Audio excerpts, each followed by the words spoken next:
अच्छा बच्चों नमस्ते, जय माता दी। ध्यान देना, हमने पिछले वीडियो में कक्षा 11 के पिछले वीडियो में आपको दिए गए संबंधों में फलन की पहचान करना कि यदि कोई संबंध है तो फलन होगा कि नहीं, तो हमने आपको बताया था। फिर फलन से प्रांत और परिसर ये भी हमने बताए थे।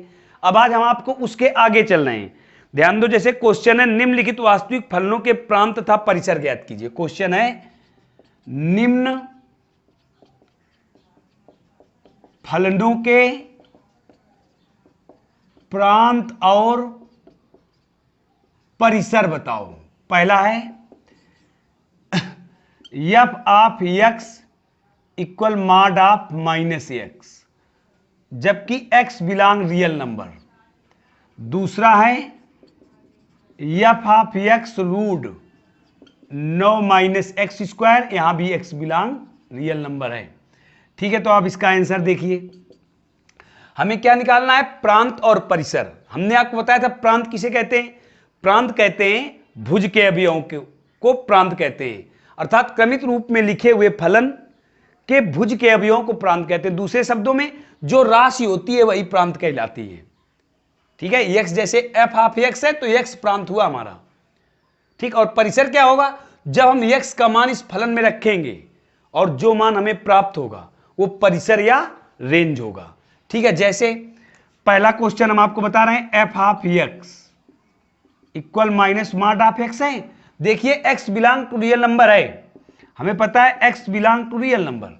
ठीक, तो इसका अर्थ क्या हुआ? एक्स का मान कैसा है? वास्तविक है, तो माइनस एक्स भी तो वास्तविक होगा। ठीक, अतः प्रांत क्या होगा मेरा?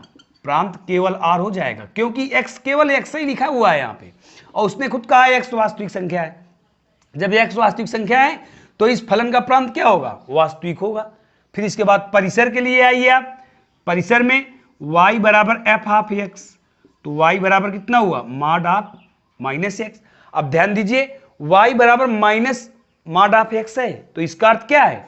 y का मान ऋणात्मक सदैव रहेगा, और यदि y का मान ऋणात्मक है तो इसका मतलब या तो वो शून्य है या शून्य से छोटा है। इसका अर्थ हुआ y is less than equal 0, और जब y is less than equal 0 तो परिसर क्या हुआ? परिसर हुआ माइनस इनफाइनाइट से 0, ये हुआ परिसर। माइनस इनफाइनाइट से 0 ये हुआ परिसर, और ये हुआ प्रांत। कोई दिक्कत? फिर से आप समझ लीजिए, हमें ये फलन दिए हुए हैं। अभी आपने जो पिछले वीडियो में पढ़ा था तो उसमें फलन को आपने क्रमित रूप में पढ़ा था। संबंध दिए था हमको आर दिए था और बताना था ये संबंध फलन है या नहीं। तो आपने क्या किया था? क्रमित रूप में लिखा हुआ था, तो हमने आपको बताया था कि जिस क्रमित रूप के प्रथम घटक अर्थात भुज के अवयव की पुनरावृत्ति नहीं होती है वह संबंध फलन कहलाते हैं, और जिस संबंध में भुज के अवयवों की पुनरावृत्ति होती है वे संबंध फलन नहीं कहलाते। ठीक है, अब इसके बाद फलन ये परिभाषित हुआ, तो ये क्वेश्चन दूसरी प्रकार का है। ये हमें रोस्टर रूप में अर्थात क्रमित रूप में नहीं दिया। एफ ऑफ एक्स बराबर मॉड ऑफ माइनस एक्स और एफ ऑफ एक्स बराबर 9 माइनस एक्स स्क्वायर। आपको हम फलन की परिभाषा पिछले वीडियो में बता चुके थे। y बराबर एफ ऑफ एक्स होता है, जहां x होता है प्रांत और y होता है परिसर। तो देखिए जब x belong to real number है इस क्वेश्चन में मान आए, तो इसका मतलब क्या है? x एक वास्तविक संख्या है। तो देखिए यहां फलन में केवल x ही लिखा हुआ है, तो इसका प्रांत क्या होगा? प्रांत इसका आर ही हो जाएगा, वास्तविक नंबर। फिर इसके बाद हम जब परिसर निकालें तो परिसर क्या है हमारा? y है। y बराबर एफ ऑफ एक्स करोगे तो y बराबर कितना हो जाएगा? Mod of minus x. अब देखिए y का मान सदैव ऋणात्मक होगा, ऋणात्मक होगा तो या तो शून्य होगा या शून्य से कम होगा। y का मान शून्य या शून्य से कम है तो परिसर कितना होगा? माइनस इनफाइनाइट से 0। ये एक उत्तर हो गया। अब मान लीजिए आपको दूसरा क्वेश्चन सेकेंड पार्ट करके बता रहे हैं। सेकेंड पार्ट में क्या है? सेकेंड पार्ट में है एफ ऑफ एक्स। देखिए सेकेंड पार्ट है f of x root 9 minus x square. तो देखिए अब आपको इसको इसमें पहले प्रांत निकालने हैं, तो 9 माइनस एक्स स्क्वायर। ठीक है, कब तुम्हारा हमसे क्या बताया है? ये कब वास्तविक होगा? 9 माइनस एक्स स्क्वायर तब वास्तविक होगा जब ये धनात्मक हो, शून्य हो या धनात्मक हो। तो देखिए 9 minus x square is greater than equal 0, ये हो जाएगा। इसके फैक्टर करिए 9 माइनस एक्स तभी, यहां लिखे दे रहे हैं तभी एफ ऑफ एक्स वास्तविक होगा। जब 9 माइनस एक्स स्क्वायर 0 या 0 से बड़ा होगा, ये धनात्मक संख्या होगी। क्यों? क्योंकि आप जानते हैं करणी के अंदर, ठीक है, ऋणात्मक संख्या है, ऋणात्मक मान है तो वास्तविक नहीं होता, काल्पनिक होता है, अर्थात अपरिभाषित हो जाता। तो एफ ऑफ एक्स तभी वास्तविक होगा या एफ ऑफ एक्स तभी परिभाषित होगा जब ये पॉजिटिव हो। पॉजिटिव हो मतलब धनात्मक हो, धनात्मक हो मतलब शून्य हो या शून्य से बड़ा हो। तो अब आप इसे हल कीजिए। तो देखिए 3 का square minus x square greater than equal 0 हो जाएगा। फैक्टर कर दीजिए आप, 3 minus x 3 plus x is greater than equal 0। अब इससे आप एक्स के मान प्राप्त कीजिए। 3 minus x is greater than equal 0, तो कितना आ जाएगा यहां से 3 is greater than equal x. फिर इसके बाद 3 plus x is greater than equal 0, तो यहां कितना आ जाएगा x is greater than equal -3। अब आप इनको कंबाइंड करिए, देखिए यहां इसका अर्थ क्या है, एक्स का मान -3 के बराबर है या -3 से बड़ा है, इसका अर्थ यही है। तो इसको आप कैसे लिख सकते हो, -3 is less than equal x. परंतु देखिए यहां क्या लिखा है, एक्स का मान 3 से छोटा है या 3 के बराबर है, तो इज लेस देन इक्वल 3। अर्थात इन दोनों जो हमने कंबाइन किया तो अर्थ क्या निकला कि एक्स का मान -3 से लेकर 3 तक है। इसको हमने एक ही स्टेप में निर्गत कर दिया। अब इसका मान क्या हो जाएगा, तब प्रांत हो जाएगा हमारा x इक्वल -3 से 3। ये हो गया प्रांत। अब आपको यदि परिसर निकालना है तो परिसर कैसे निकालोगे, परिसर में आप ध्यान दीजिए, परिसर कैसे ज्ञात करोगे इसी का। परिसर के लिए जब परिसर आप निकालते हो तो क्या होता है, y बराबर एफ ऑफ एक्स होता है, जानते हो। तो y बराबर हो जाएगा √9 माइनस एक्स स्क्वायर। अब आप इसे सरल कीजिए तो देखिए क्या हो जाएगा, y स्क्वायर बराबर 9 माइनस एक्स स्क्वायर। अब आप इधर x स्क्वायर बराबर 9 माइनस वाई स्क्वायर हो जाएगा, तो x बराबर कितना हो जाएगा, √9 माइनस वाई स्क्वायर। परंतु प्रश्नानुसार हमें क्वेश्चन ने क्या बताया है, क्वेश्चन ने बताया x belong to real number, x एक वास्तविक संख्या है। तो x वास्तविक कब होगी, जब 9 माइनस एक्स स्क्वायर धनात्मक होगा, तभी है जब 9 minus y square is greater than equal 0, अर्थात 3 प्लस वाई और 3 minus y is greater than equal 0। तो 3 plus y is greater than equal 0 करोगे तो y is greater than equal -3 आ जाएगा, और 3 minus y is greater than equal 0 करोगे तो y 3 is greater than equal y आ जाएगा। लेकिन हमें क्या पता है, हमें ऊपर पता था y is less than equal 0, y का मान 0 या ऊपर तुमने x का मान निकाला था शायद, इसके लिए फलन में था। अब इसमें देखिए आप, ये कब संभव है, अगर y का मान हम ऋणात्मक 3 या 3 से छोटा रख देंगे तो ये सदैव शून्य हो जाएगा, ऋणात्मक संख्या आ जाएगी यहाँ। तो हमारा प्रांत क्या होगा, परिसर y हो जाएगा 0। परिसर यहां लिख करके आप लिखोगे 0 is less than equal y is less than equal 3, यानी y का मान या तो शून्य हो या शून्य से बड़ा हो, 3 के बराबर तक हो, 3 से बड़ा नहीं होना चाहिए। तो परिसर हमारा क्या आएगा, 0 से 3, ये परिसर हो जाएगा और ये हमारा प्रांत हो जाएगा। ठीक, इस प्रकार से आपके दोनों क्वेश्चन पूरे हो गए। अब अगले उसमें आते हैं हम।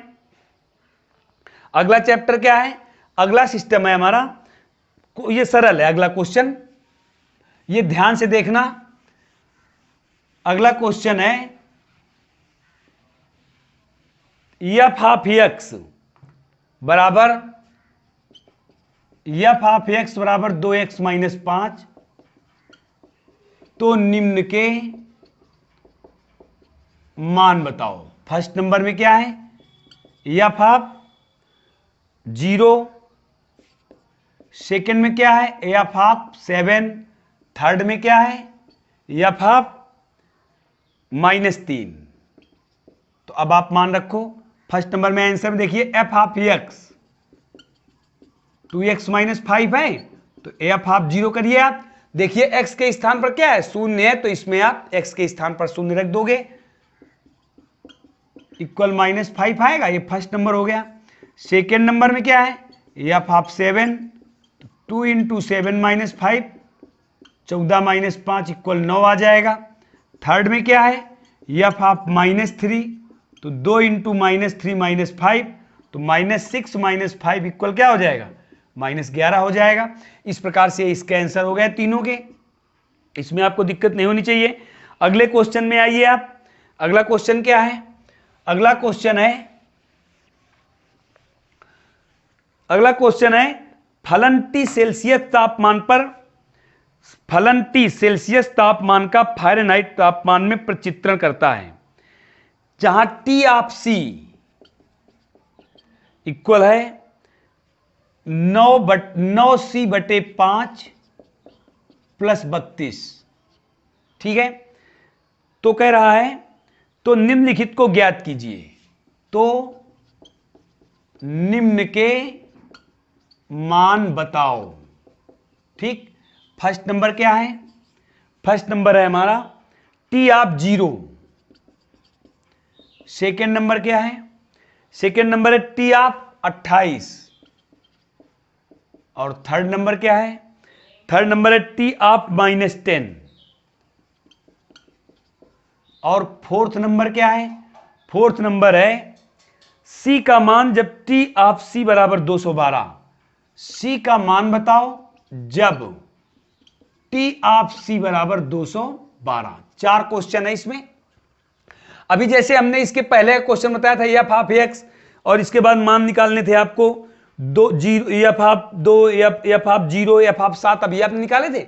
उसी प्रकार से ये भी है। देखिए हल देखिए इसका आंसर, T ऑफ C बराबर 9C/5 + 32 है। तो पहले आप T ऑफ 0 फर्स्ट नंबर निकालोगे तो क्या हो जाएगा 9/5 × 0 + 32। तो यहां कितना आएगा, क्योंकि देखो C के स्थान पर 0 है। सेकंड क्या है T ऑफ 28, तो 9/5 × 28 और +32। इसमें कटेगा तो है नहीं, आप क्या करोगे 5 एलसीएम लोगे, तो 28 से गुणा 9 में करोगे तो यहां आ जाएगा 2, हासिल लगेगा 7, 9 दूनी 18 और 7 हो जाएगा 25, प्लस यहां हो जाएगा 160। आप जोड़ दोगे तो यहां हो जाएगा 2, 6 5 11 और 2 1 3 1 4, 412/5 आ जाएगा।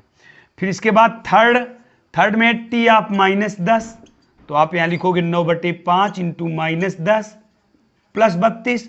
तो देखिए काटोगे आप तो आ जाएगा 9 × -2 + 32, अर्थात -18 + 32 इक्वल कितना बचेगा, 12 में 8 गया 4, 2 में 1 गया 1, 14 आ जाएगा। ये आंसर होगा इसके। अब फोर्थ नंबर देखिए, हमसे C का मान पूछा है। फोर्थ नंबर में कह रहा C का मान बताओ, जबकि C का मान हमें बताना है, जबकि बता रहा T ऑफ C इक्वल 212। तो इसको देखिए चौथा पार्ट, चौथा पार्ट क्या है, चौथा पार्ट है C का मान बताना हमें चौथे पार्ट में, जबकि T ऑफ C बराबर 212। तो आप T ऑफ C का मान पूरा दिया ही है, रख दीजिए आप 9/5C + 32 = 200। तो 9/5C बराबर 212 - 32, तो 9/5C बराबर 0, यहाँ आ जाएगा 180। तो C बराबर कितना हो जाएगा 180 × 5/9, यहाँ आ जाएगा 20 × 5 बराबर 100। तो C का मान कितना आया 100 आया। इस प्रकार से आपका एक क्वेश्चन भी पूरा हुआ। ठीक है, ठीक। अब आप ध्यान देना, एनसीईआरटी के हमने 4 क्वेश्चन पूरे आपको बता दिए हैं। अब हम आपको अगले वीडियो में बताएंगे। हमारा चैनल सब्सक्राइब कराइए, अपने दोस्तों से भी शेयर कराइए और हमारे चैनल पर पढ़िए। यदि आप हमारे चैनल पर पढ़ते हो तो आपको कहीं भी मैथ की कोचिंग करने की आवश्यकता नहीं होगी, हमारी 100% गारंटी है। ठीक, धन्यवाद। जय हिंद, जय भारत।